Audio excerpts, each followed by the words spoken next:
സംസ്ഥാന സർക്കാരിന്റെ വിദ്യാഭ്യാസ നയത്തിനെതിരെ ഇന്നലെ MSF കോഴിക്കോട് ഒരു മാർച്ച് നടത്തിയിരുന്നു. മാർച്ച് പോലീസ് പൊളിച്ച് പാളീസാക്കി കൊടുത്തെങ്കിലും ഒരു MSFകാരൻ ഇതിലൂടെ ലോക പ്രശസ്തനായി.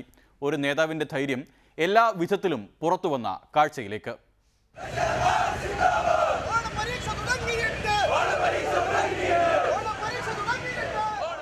പാഠപുസ്തക വിതരണം വൈകിയതായിരുന്നു സമരത്തിന്റെ പ്രധാന കാരണം.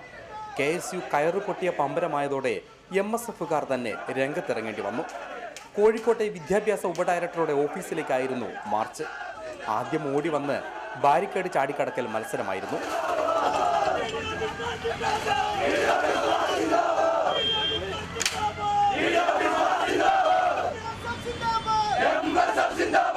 പിന്നെ നേതാക്കളുടെ പ്രസംഗമായിരുന്നു. അണികളെ നയിച്ച MSF നേതാവ് സയ്യിദ് ഷറഫുദ്ദീൻ ജിഫ്രിയാണ് പ്രാസംഗികൻ. ഒരു കാര്യം മാത്രമാണ് ഞങ്ങൾക്ക് പറയാനുള്ളത്. അക്രമത്തിന്റെ മാർഗം ഞങ്ങളുടെ മാർഗമല്ല. നിയമത്തെ ഞങ്ങൾ മാനിക്കും, നിയമപാലകരെ ഞങ്ങൾ മാനിക്കും. പ്രസംഗത്തിനിടയിൽ അദ്ദേഹം ബാരിക്കേഡിനപ്പുറത്തുള്ള നേതാവിനോട് എന്തോ ആരായുന്നത് കാണാം. അത് അവസാനം മനസ്സിലായിക്കോളും. പ്രതിഷേധം നടക്കുന്നതിനിടെ സമരക്കാരിൽ ചിലർ മറ്റു വഴിയിലൂടെ ഓഫീസിനുള്ളിൽ കടന്ന് അവകാശ പത്രിക സമർപ്പിച്ചു. തിരിച്ചു വന്നപ്പോൾ കുട്ടി നേതാക്കൾക്ക് ഒരേ വാശി, ബാരിക്കേഡ് കടന്ന് പുറത്തേക്ക് പോകണമെന്ന്. പിന്നെ പറയാനുണ്ടോ പൂരം, അടിയോടടി.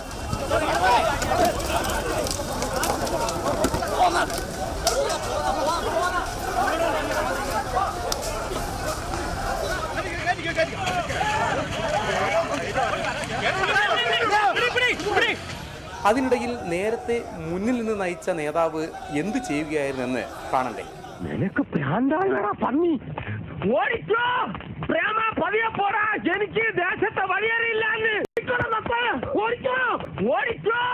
ഈ വേളയിലാണ് സംവിധായകൻ സത്യൻ അന്തിക്കാടിനെ നമിച്ചു പോകുന്നത്.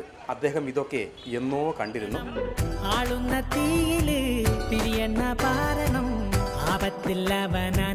തടി നോക്കണം നേതാവ്, ഇന്ന് നേതാവ്, നാളെ രാജാവ്, എന്നും ജേതാവ്.